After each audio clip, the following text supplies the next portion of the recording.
सुट्टीचा दिवस म्हटल्यानंतर लहान मुलांना काय वेगवेगळं काहीतरी ट्राय करायचं असते. अनिकाला आता घालून बघायच्या होत्या वेगळ्या बांगड्या, ब्रेसलेट किंवा घड्याळ. तर तिनं घातलं शोधून आणि त्यानंतर टीव्हीचा टेबल जो आहे तो तिनं सगळा पूर्ण किचन सेटनी भरवला तिच्या खेळण्यांनी. त्यानंतर मग मी तिला म्हटलं, की आता अभ्यास करायला बस. तर तिला मराठी अंक एकदम वाचता येत नाहीत.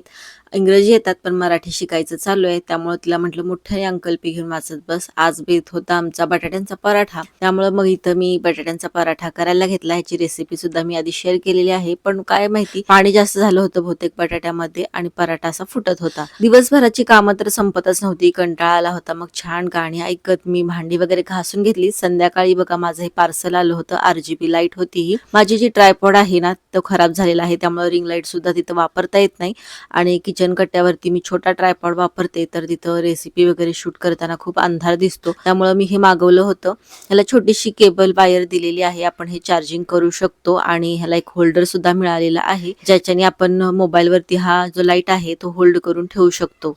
होल्डरला खालच्या बाजूला क्लिप सारखं दिलेलं आहे. त्यामुळे मोबाईल असा छान ग्रिप होऊ शकतो आणि वेगवेगळ्या कलरच्या लाईट्स याच्यामध्ये आहेत. Red, green, blue, pink.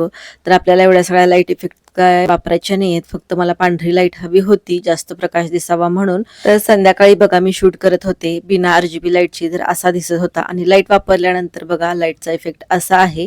काल रात्री फ्रीजमध्ये पिठलं तसंच राहिलं होतं. सकाळी पराठे बनवले त्यामुळे पिठल्याकडे लक्षच गेलं नाही. म्हटलं संध्याकाळी आता ह्याचं थालीपीठ बनवूयात.